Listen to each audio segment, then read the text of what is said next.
In the last 72 hours, what began as a peaceful protest across Nigeria has escalated into a significant national issue. Youth primarily took to the streets in various cities nationwide expressing their dissatisfaction with what they perceive as poor governance. Now, early on Sunday, President Ahmed Tinubu addressed the nation in a live broadcast acknowledging the widespread grievances and frustration driving the protests. He reassured Nigerians in that address that the government is committed to listening and addressing their concerns. Take a listen.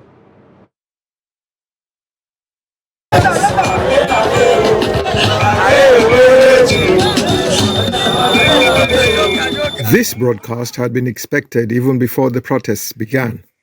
The reeling out of government's achievements and policies is therefore a bit after the fact. Some of the documented achievements include the distribution of CNG conversion kits and setting up of conversion centers across the country in conjunction with the private sector, and the setting up of the student loan scheme with 45.6 billion naira already processed for payment to students and their respective institutions. Also on the list of achievements are the launch of the Consumer Credit Corporation with over 200 billion naira, the release of 570 billion naira to the 36 states to expand livelihood support to their citizens, while billions of naira in loans and grants have been made available to small business owners. The bottom line is that President Tinubu is not prepared to go back on the removal of subsidy, and he explains why. These actions block the greedy and the profit that smugglers and rent seekers made. They also blocked the undue subsidy we had extended to our neighboring countries to the detriment of our people, rendering our economy prostrate. These decisions are made were necessary if we must reverse the decades of economic mismanagement that didn't serve us well.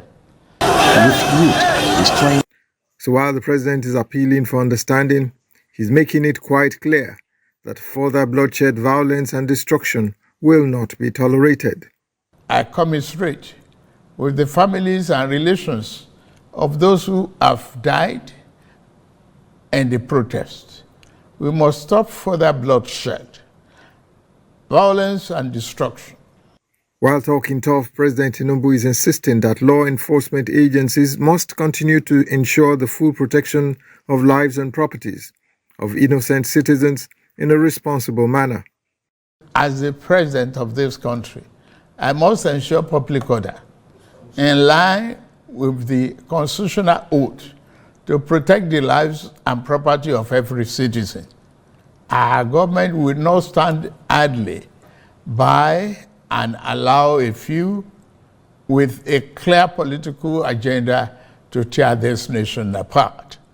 Ironically, while the president is showcasing how his administration has made significant strides in rebuilding the foundation of the economy in the last 14 months, these protests are still about hunger in the land. It must mean something is just not right, since the figures on paper are not tallying with the reality of citizens. Well, there you have it, the president's address to Nigerians. However, President Tinubu's speech has sparked mixed reactions among citizens. Well, many feel he focused more on highlighting his administration's achievement rather than directly addressing the urgent issues raised by the End Bad Governance protesters. Tonight, we delve deeper into these unfolding developments. Well, hello there and welcome to Sunday Politics. My name is Sagir Ibrahim, standing in for your usual host, Ahmed Abdullahi, who is currently away. And join us tonight to discuss these developments and provide some perspectives on the heels of the president's nationwide broadcast. I have in the studio a member of the All Progressives Congress, Nurudeen Hammanyero, and also joining us in the conversation is Umar Yuguda, a member of the New Nigeria People's Party, the NNPP.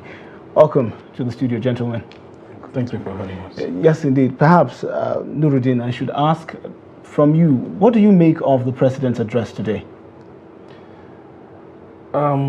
I will tell you, I'm not really comfortable, to be honest.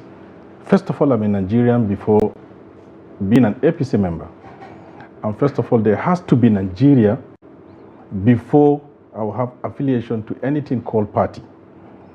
And at this point, our essence of nationhood, our essence of the spirit of citizenry is threatened because there is dissatisfaction from the ways and manner government is handling governance. And if it takes my president 72 hours to come up with a speech that completely cut off security, which formed the basis upon which you build a sustainable system as it concerns agriculture, as it concerns education. At every facet of life, security forms the basis. And concentrate on, rather he concentrated on, yes, he has done quite much as he says, but the communication between him and Nigerians seems not to be there, is broken. There seems not to be communication adequately between the government and the people. And is what prepares a nation, is what is expected from the government. And that is why this evening I was somewhere and I told someone, I want to stay off, I'm not cutting myself away from the party. And like I said, I want to be a Nigerian first. So as a Nigerian, you're not satisfied with? Yes, I am not. Okay. Because I have a child at home. I have parents in the village. I'm a businessman. I was in the security setup. I know how it operates. All right. And now, whatever he has said today, I'm not in dispute, but how do we go about it when there is no security? All right. And the escalation you have seen in this protest, mind you, there was an adequate time. There was an ample time notice given to the security structure in Nigeria to prepare for this.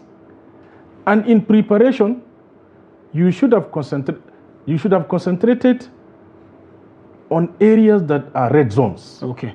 We have states. We're going to be discussing the security aspect of these developments, of course. But then again, Umar, let me get your thoughts about whether you think the president spoke to the issues during his address. Okay, thank you very much. My own thought is that the president hasn't even touched anything that the people came out to protest. He only bring out a press statement and read it out to us. What we expect from our father is like a press conference where he sit down and media asks him the questions the protesters has been coming on the street to ask, not a speech that should have been released by Daily Trust or any other media house.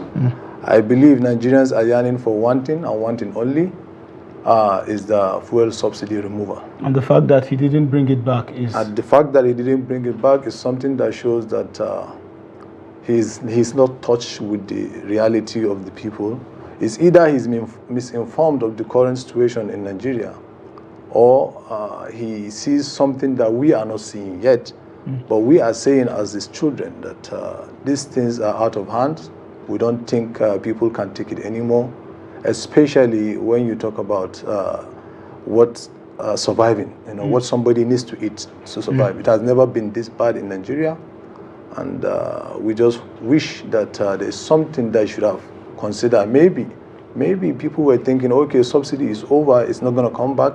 But at least price control to some extent. Maybe a liter should be 250 naira. But talking about price control, I mean, Nurudeen, perhaps I should come to you because, it's surprising that you've decided to put party affiliation aside and speaking, as a Nigerian. But then again, the president spoke about some things that, his administration has done in the last 1 year, mentioning how the debt service from revenue has, reduced from a record 97% to around 68%, major infrastructural projects across the country, increase in oil production, distribution of CNG kits across the country. These developments, then again, don't you think that, these are some efforts in the right places that he has put in to ensure at least these hardships, are assuaged?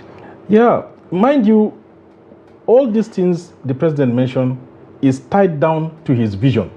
And in his vision, I underline a very important statement of meaningful livelihood, which he mentioned. Meaningful livelihood. So everything the president is doing is to make life meaningful to Nigerians. And as it stands today, 1 year plus, I think is meaningless. With due respect to him, it's meaningless. And again, he has succeeded in withdrawing subsidy, putting more money in the hands of governors, because he said it that never in the history of Nigeria has governors gotten more allocation. And I go for however, how has it impacted to the life of the citizens in those states? What is the checks?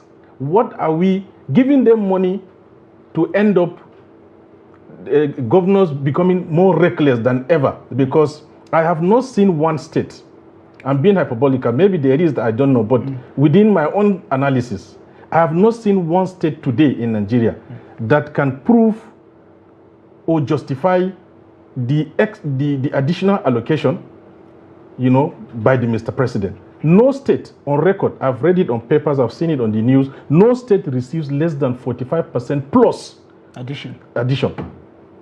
Where is it? Of recent, he mentioned there was 570 billion given to 36 states, in fact, and for expansion of livelihoods. Indeed, and when you calculate that, is around 15 billion.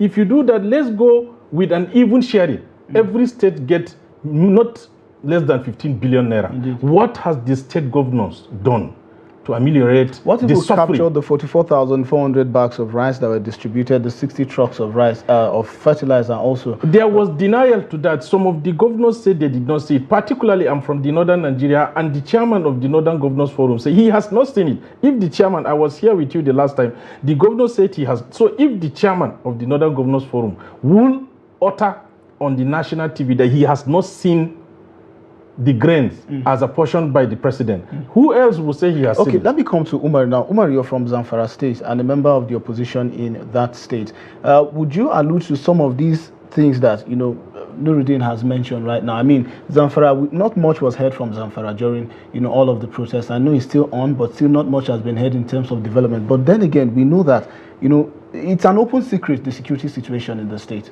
Yeah. In fact, the secret is that it doesn't make news anymore. Majority of the atrocities going on in Zamfara State. Really, I don't know if Mr. President is actually getting the report he should have been getting, especially on the report in security situation in the northwest zone, especially Zamfara State and Katsina States. Now you cannot boast of traveling between Funtua to Gusau without, praying. Yeah, of course. Every day is becoming recurring, and of course I agree with everything he has said. Look, which is quite interesting. Yeah, which is quite interesting. There's nothing like party. We are Nigerian first, and we are representing a lot of people. We have people that call us and tell us their situations, and we have seen people in fact, you go to market in the day twice, you get different price for the same product. And coming from someone like him as a father, which always believed that the people should have the last win, it's very heartbroken and disheartening at the same time. Well, but then again, the president says, I mean, to the expectation of a lot of Nigerians, that perhaps today would have been the day that the subsidy would have been returned. But then again, he says, well, that can't happen because, it was a decision taken to block leakages and profits made by some of these elements who, are anti-state. This issue revolves around the bedeviling, what has been eating us up in the country revolves around the dollar crisis. the fuel subsidy removal. The essence of this was to ease the pressure on the forex, make these things affordable. Remember, when fuel subsidy was removed in the beginning, people like me were comfortable. Not that I am happy with the price, new price. No, I was hopeful that it's going to be available. And then with time, when our refineries begin to work, the Dangote refinery is up, the Port Harcourt refinery is up, at least there will be surplus production in the country, and that will reduce the pressure on the dollar, and then consequently, fuel will become available. So the 600 naira or 500 naira, as the case may be, when it started, was okay. However, this dollar thing has become a nightmare in Nigeria.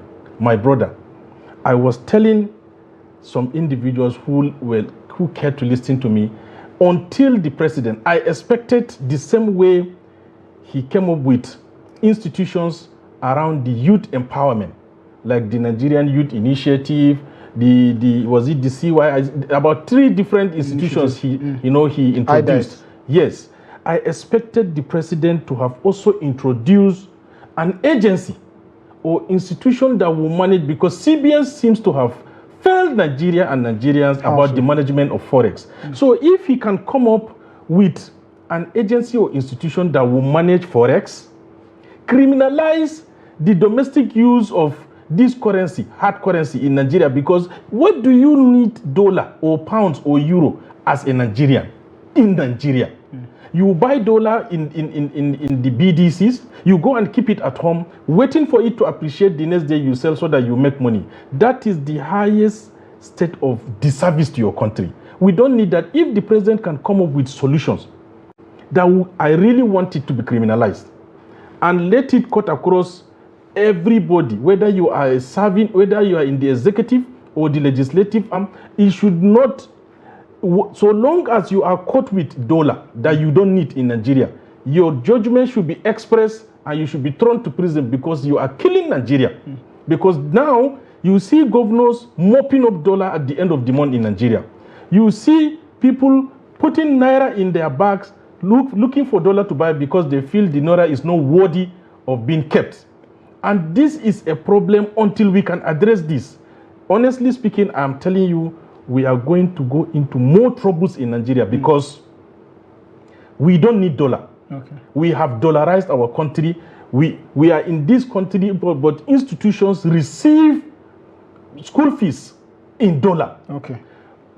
Real estate owners peg the prices of their houses in properties in dollars. Okay. My brother, Mr. President needs to wake up and rise to the occasion.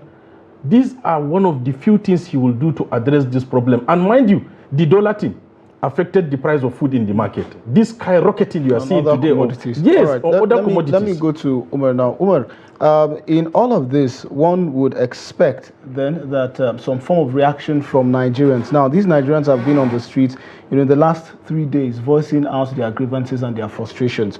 In your honest opinion, do you feel that the content of the president's speech would be enough to, down some of these tensions and perhaps convince some of them to, dissuade and stop coming out on the streets? Yeah, to some large extent, the people that are benefiting from the government would, but not the general totality of the people in Nigeria. Majority of the people that are protesting in the north are common people that were driven by hunger, by high cost of living, everything. They don't even know where the country is headed. Today they sleep, tomorrow they wake up is another story. So you can't keep people with this kind of, rat race, because I call it rat race because you can't get out of it. And again, I agree with my brother in terms of the dollarization of the economy, because I myself, I had some dealings with some companies, an Indian company here in Nigeria. They came in, they established the company in Naira, and they were being supported, and they were successful in the business. And now it's time to sell and move out of the country, but they are demanding the sales has to be in dollar. So you see, things like this affects the economy, especially when you don't implement such policy if you have made it, because it's not about making a policy, but implementing it, that if such thing happen, whosoever brought that up is liable to some punishment and some fines. Now, Nurudeen, picking up from where he left off, talking about implementation of policies, of course, it's been on this raging conversation about how some of what the president has said his administration has done has just only been visible on paper and not quite enough in terms of evidence for Nigerians to see and believe that these initiatives that he said he has put out there are really out there. How would you respond to that? There are actors in every industry. Whenever there is a policy, implementation comes with a lot of people, to execute it. I am a strong advocate of sanctions in Nigeria. Mr. President should learn to sanction people who are failing the system. If ordinarily today there is some people are held responsible for the mismanagement of the fuel subsidy removal, I'm sure by now you will see some high-level adjustments in the oil industry. If only the CBN governor or anybody that is responsible in the Naira-dollar mismanagement is held responsible, by now you see people adjusting, because there is nothing a human being wants like protecting their own zone. You understand? And sanctions should be meted out to people who are failing the system. This is very, very, very important. You cannot just dish out a policy, want it as good as it is for Nigeria, yet a few individuals will sabotage it and they will go free. You feel this is what is going on? Yeah, this is what is going on, because it is what is going on. Okay, now, why is it that when the local government autonomy was given, the next statement from the Attorney General was, any attempt to violate this will come with severe sanctions. And this is how to run a government. There must be fear of governance. Let me tell you, it's very, very essential. It's not as if an average white man respects his country. No. He knows that if he does anything contrary, there is an equivalent sanction to his, Yes, but because here in Nigeria, we don't value institutions, we abuse them, and yet go free, it, to some extent, even get celebrated. And that is why you see people don't have respect for policies. Some people even make mockery of it. People make mockery of it because, like what I'm saying, if today we have people like 50, 100 to 200 people, ranging from bank managers who are hoarding, but remember when the new Naira notes were printed out, there were evidences of bank managers, branches that were hoarding it or even selling it to individuals.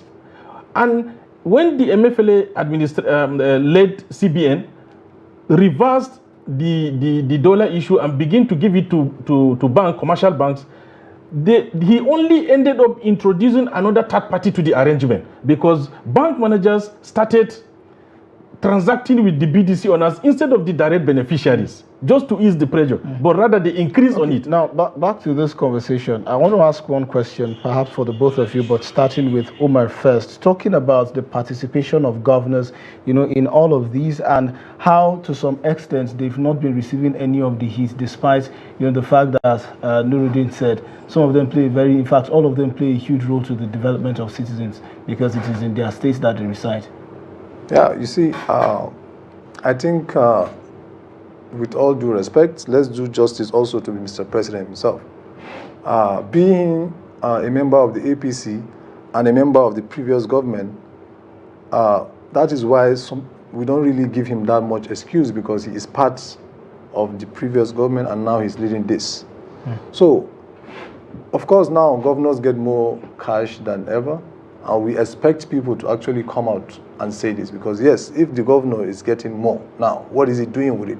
Like in my state, yeah, we've seen some visible Zamfara state, we've seen some visible roads in town that were beautified. Yeah, that is good, but also we need more infrastructures in terms of even education in the health sector. We even have so many.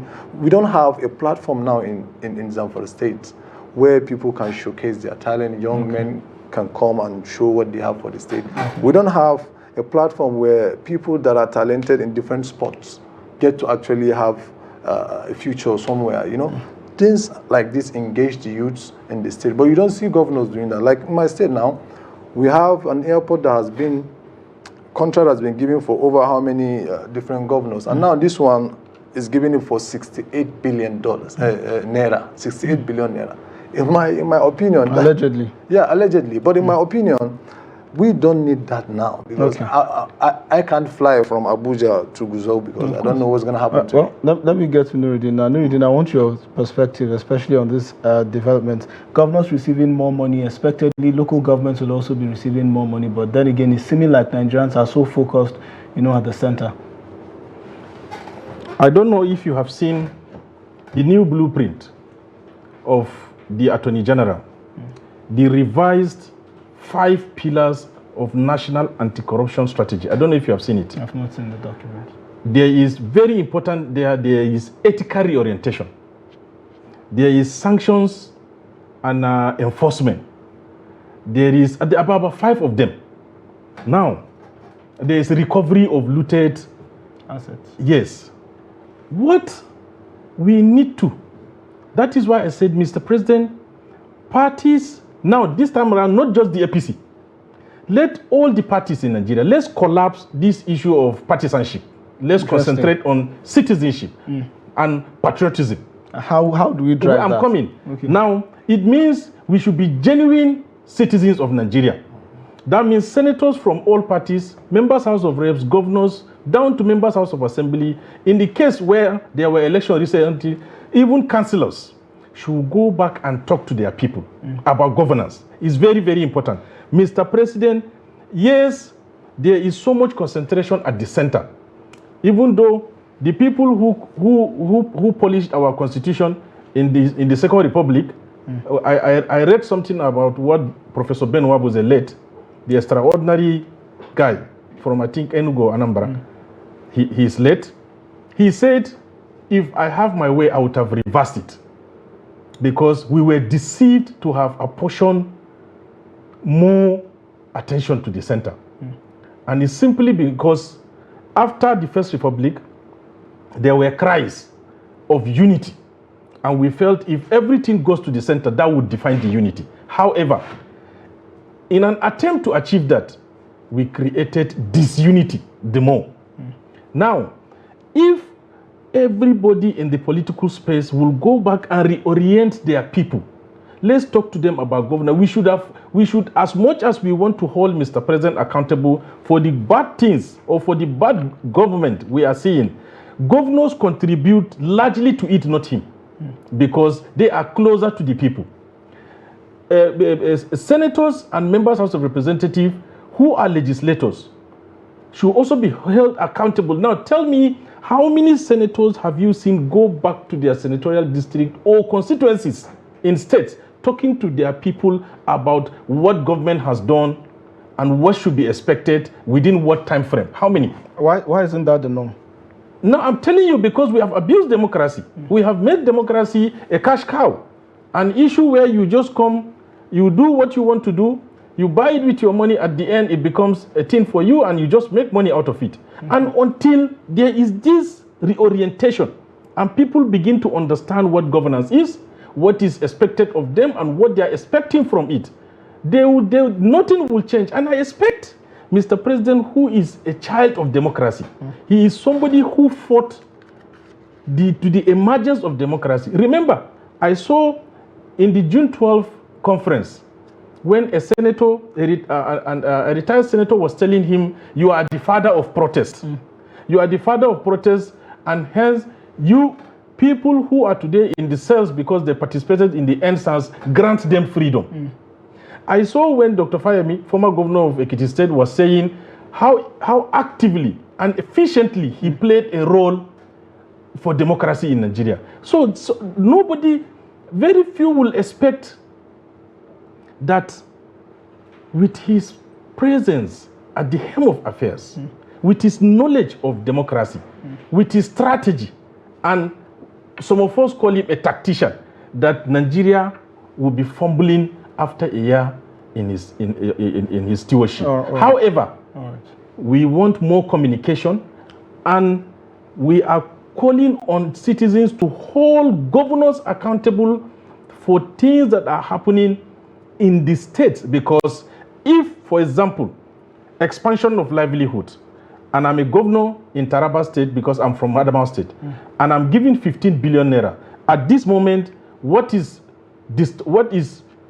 haunting everybody in my state is hunger. What is killing everybody in my state is hunger. I should devise a means and see how I can subsidize food for the next 6 months with this money, because a hungry person is an angry person. Indeed. But I have not seen my governor does that, or I have not seen any governor among the 36 governors doing that. All right then. Viewers, well, definitely, we will be opening the telephone lines for you to call in with your comments, your concerns, and your contributions on these developments as the President addressed the nation earlier today. Of course, the phone numbers will be displayed on your screen, and quick guidelines when calling into the program. Please do well to turn down the volume of your TV set so it doesn't interfere with the conversation. Now, Umar, let's get to the conversation about what happened, in Kano. This was supposed to be an end bad governance protest and a hunger protest, but we saw situations where citizens, I really do not want to call them miscreants as they've been used, but then again, we saw what happened in Kano. And case in point, would you say that it wasn't, some of the appeal that this protest would have had ordinarily, on the presidency and in fact on Nigerians and the international community? Yeah, you see, like Kano, everybody knows is the heart of the north, and people there are more awoken, than other states, because it's a commercial hub. They deal with a lot of people from different countries. And so we have young people there that are actually more into business than actually into government work. So when anything affects their livelihood and their business, and these young men constitute almost the manpower of Kano State when it comes to driving the economy forward, you tend to see things like that happen. Not only the hardship, So you tend to see things like this. Tend to see things like this when people are being pushed to the wall, especially when you have bad policies that are being forced on people, taxes that are not, like somebody that is sick and now you want him to just stand up, now you're giving him so many drugs for him to stand up. So it's like you're slapping us and you don't want us to cry if you say you don't want us to protest. That's an interesting way to put it, but Nurudeen, would you say that what we saw in Kano is more like the downside or the negative aspect of the protest? And would you say it was provoked by the situation of the country, or maybe this was some other thing we saw play out? I want you to understand what we saw played out in Kano can be tied down to a lot of things. Okay. But a very important factor I have seen personally myself is the denial. The people, like he said, he has perfectly defined to you what Kano State is. And these are people who have been exposed, who know to a large extent their right, and who tend to put restraint to anything that threatens their existence or tends to scuttle their businesses. Now, politicians should learn when to politic.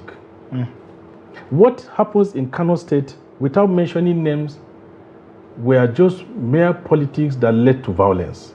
You can, on the day, end bad government the date was not fixed 24 hours. There was notice for more than a month. But for somebody to come to Kano on the same day to want to organize another rally in support of the government, it's going to be a problem. It's a natural occurrence. You can't just come on that day and say there is nothing like end bad government. It's not possible. And it's the resistance you saw that led to all this destruction of property, and it provided avenue for people who have ulterior motives to go and start looting people's items. If the protest was allowed to happen and security agencies,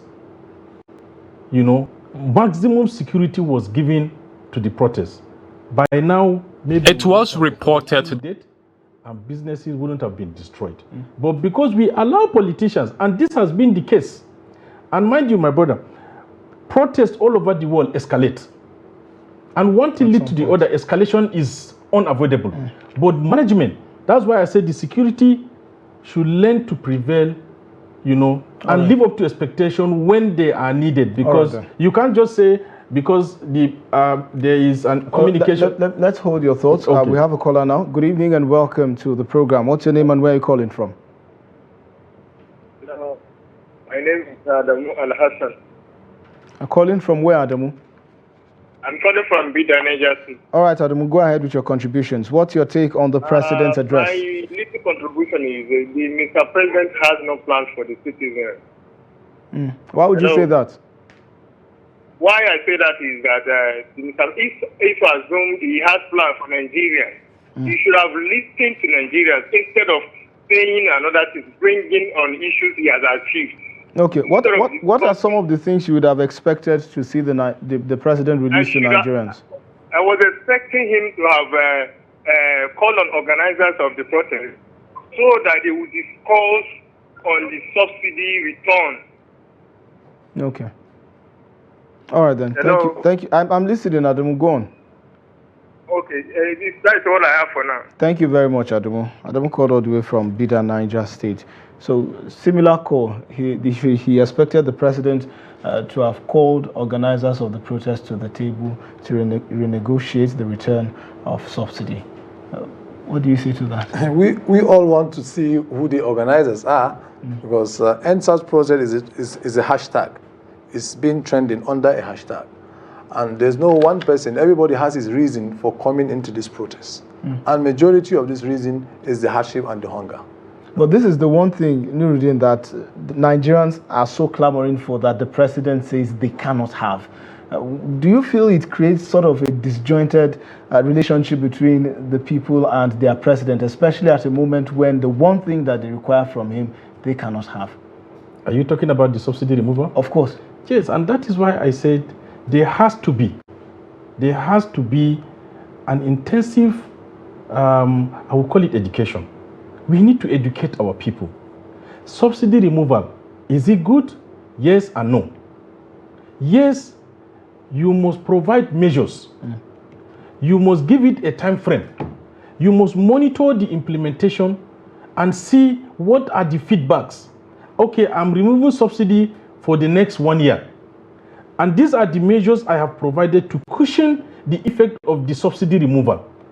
And if government monitors this thing in the next 1 year and sees the backlash or is of no benefit to Nigeria, subsidy is all over. There is no country that does not give subsidy in one way or the other. No, there is no country. I challenge anybody. There is nowhere. And I like it when I see from notable Nigerians warning Mr. President to stay off the advice he takes mostly from IMF. We are a black nation. We have our unique characteristics. You understand? Besides, IMF was created in the 1940s when Nigeria was not born. I think 1947 or so. We were not even born. So if IMF will be dictating to Nigeria how it should run its government and will take it hook, line, and sinker, copy and paste, we are making a very big mistake. We must not copy everything. Yes, there might be good, good lines in whatever IMF is saying, but we should also look at Nigeria and Nigerians, and we should consider them in whatever policy we are going to take. Subsidy removal is good for me. I appreciated it when it comes, but now have I regretted it? Yes. Because it has not solved any problem. So if the government will demonstrate in the next 6 months that yes, the removal of subsidy, this is the result and is good for Nigerians, I will go with it. But if there will be no time frame as to when this hardship will be reduced, it will just keep on going on and on. Then it means let's listen to Nigerians. But then again, Umar, I mean, when the president removed or at least announced the removal of the fuel subsidy, we could see visibly on the faces of Nigerians the feeling of finally this subsidy that has been gulping millions, billions, and trillions of naira is finally gone. Perhaps would you say maybe then Nigerians didn't know what they were getting themselves into. Of course, they don't know when they're getting themselves into, because now everybody in pidgin they say body they tell them. Okay. So it's something that we all felt is a good initiative by the president at the time, because we know there are a few people that are actually benefiting from this. But at the same time, it's something that now has eroded to the fabric of the last common man in the society, and we all regretted. I think he acted on impulse. And Nurudeen supports it. Yeah, he supported, but even us at some point we supported it. But even though we are in the opposition, we think at the time, because there wasn't a provision for it in the budget, but he shouldn't have come on the first day, on impulses and just announce it and just throw it like that. Mind you, it's not just the subsidy of petrol. I think virtually all the subsidies are gone. I saw one old man holding a placard which reads, it's remaining the air now, subsidy for the air to be removed, because they believe there's nothing they get from government. That's a they buy their water, they buy their light, they buy the money which they work hard to get, because you can't go to ATM now and get money. You have to go to the POS. So these are things that are actually very wrong in the... Okay. Yeah. Okay. Well, Nurudeen, I mean, these are some of the issues. So how would you respond to this as well? The president is trying the best that he can in the eyes of Nigerians, or at least in the eyes of the administration. And Nigerians, on the other hand, are saying, well, we've had enough. Do you think that perhaps this protest is not enough? At least we've not seen the best of it yet, in terms of today is just the 4th day. It's supposed to be for 10 days. Do you envisage a situation where more Nigerians come out on the street because of this dissatisfaction for not getting the subsidy? I pray it doesn't get to the 10th day, because I'm not happy with the output, the result of the first 3 days. The life of a Nigerian is very precious. It's not worth losing because of bad government. And my strongest advice to Mr. President is, like I said to you, there should be last 2 or 3 months, let me just go back. Last 2 or 3 months, I saw it that there was an assessment, a scorecard for cabinet members. And as soon as this scorecard is ready, ministers who have not performed might likely leave their seats. Head of MDAs that are not performing might likely be sacked. Mr. President, end bad government does not mean end Nigeria. No. What it means, you cannot be president and be minister of petroleum, minister of agri, minister of education, minister of trade and industry, or whatever. You cannot be DG Nimasa, you can't be MD, NPA. If these guys you place in these sensitive positions that are supposed to help you achieve this particular goal you set, that we really applauded you in the beginning, there is no reason keeping them. Sack them. Competency. There are good talents all over the country. There are people you can shop for that will certainly help you in achieving these goals. It doesn't matter where they come from. It doesn't matter their party affiliation. If they are Nigerians with this talent, with this level of knowledge we need and leadership, bring them to bear, because what we want is result. We don't want situations that are now currently making people to even question the existence of the country called Nigeria. Because some people, I saw it on the news, somebody is saying, are we even ready for a nation? Besides, the marriage in Nigeria since amalgamation today is getting to 100 years. Remember, it was 1914. And somebody said he thinks it's even high time for separation. When you begin to see things like this, they are nothing but clear indices of a failing nation. Because if there was development, nobody would talk about separation. If there is good standard of living, nobody will talk about separation, because there is strength in number. Okay. Yes. Umar, some have described what we saw in Kano, Kaduna, Jigawa, Yobe as civil disobedience by young Nigerians. They call them the Gen Z, some of them, but then again, these Nigerians who have refused to listen to their leaders, whom in the first instance were invited by the president and prevailed upon, to talk to their constituents and dissuade them from coming out to protest. Now, would you say it is these young Nigerians who have refused to, listen, that are causing all of the fuss and making all of the noise. But just hold that thought. I think we have another caller now. Good evening. Welcome to the program. What's your name and where are you calling from? That's unfortunate. We lost that call. But then again, your thoughts? Yes. With all due respect, you can't blame the young men or the Gen Zs. You really can't blame them because we as the Northerners, we always listen to our elders, no matter what happened. In fact, it is because we listened to them that we obeyed, and that is, we voted Baba. If not, he wouldn't have been in that seat. Okay. Now, we supported a Muslim ticket, and now I'm sure majority of the Northerners regret it. For me, I'm one of them. Because you regretted that decision? Of course. And then, you know, there are things that are more concerned now rather than just the subsidy issue. For us in Zamfara or in the Northwest, it has always been that security. Mr. President, Baba, Zamfara State gave you 100% during the election. They really did their own part. It's time for you to do your own part. We know you gave us a Minister of Defense, and you also give us another Minister of Defense. You gave us National Security Advisor, and you also give us Chief of Army Staff from Kaduna. But it doesn't seem things are working because people are dying daily, especially in Zamfara State, Zamfara Central, to be precise. People in, we have wards that are called Kucheri, we have, Safi, we have Bilbis, we have Malawa, we have Endoto, we have Mada. These places are very hot areas that people have left their towns and now have become refugees. Girls, young girls are being abused in the camp. You know, women resort to giving their self because their husbands are being killed. Things like this are really, really hurting the North, especially the North. I don't think if we continue on this trajectory, you can't even mention APC in Zamfara State or in any of these states in 2027.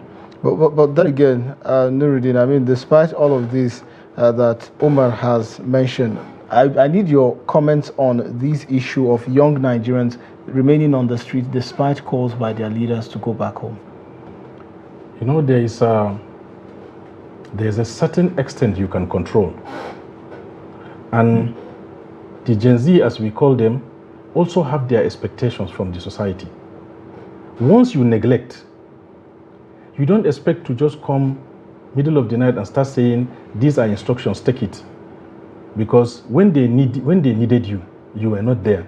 Even at home, with your younger ones, if you can't live up to expectation and support them until they get to a stage they can be on their own, you don't expect when they all begin to have some level of independence that you can impose control. It's not possible. Sure. So what the government should concentrate in doing is to look at the talents of this generation, harvest it and make it economical. Because you see there are people who don't care about conventional things. That's why we call them Gen Z. They don't care about conventional things. They don't care about what me and you did. We entered the class, we passed through the process of the, is it 6336 or whatever, you know? We went to university, we were patient, we had issues with our lecturers, but yet we were obedient, we graduated, served, today we are working, and sometimes even when things are bad, government will say, don't do, we say, okay, no problem, we give you a chance. They are not like that. Most of them don't even have regard for conventional education. They concentrate on their talent. And what developed countries or developing countries do is they try to study a generation. Study this generation appropriately, learn to harvest this talent and make use of it. I want to quote the EFCC chairman in one of his conferences. He said he was shocked.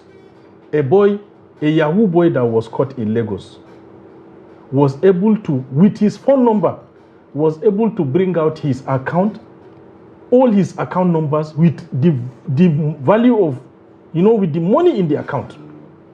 And he told him, if you doubt me, I can move it from point A to point B. He said, no, please don't do it. You understand? This is what the Gen Z are very good in doing. Now, imagine that boy being utilized in Nigeria. He can be an additional labor force to a neighboring country that lack this talent. He can be a source of revenue generation for Nigeria. Right. That means it does not matter his own level of study, but his talent has become useful to him and to the country. So we should learn to be responsible to the citizens, not to try and impose unnecessary rules on them, even when it's not. Now, I need Umar's concluding thoughts on these developments, on the president's speech, and especially how it affected and Nigerians reacted to it. Okay. Honestly, the speech today by the president is not welcoming to the majority of Nigerians, because we know, even the people in APC, like my brother here, just confirmed to you. And so I think it's time for the president to actually listen to the demands of the people, because we also don't want Nigeria to burn. Indeed. We want things to work. We want everybody to be free and be equal in the eyes of the law. And again, I have one last message, please, if I can say. This one is to the governor of Zamfara State, my brother. As quickly as we can. Yeah, my brother, Your Excellency, sir, please. We know you are trying. We know you have done your best, but please, we need you to really be on the same table with the Minister of Defense. Any other grudges or whatever pride you people have, please, sir, try and go and pay him a courtesy visit, so that we know that you are doing it for Zamfara people. Zamfara people will win at the end of the day. And also, there are people that have been killed. Please, investigation. We need, because if you don't investigate. All right. Unfortunately, we have to go. My apologies. The director has told me that the time is up. And viewers, that wraps up the program this evening, Sunday Politics, reaching you live from Trust Television. I do hope you enjoyed the program, and apologies to those who were unable to call due to the network challenges. But from me, Sagir Ibrahim, is bye-bye for now. Join us again.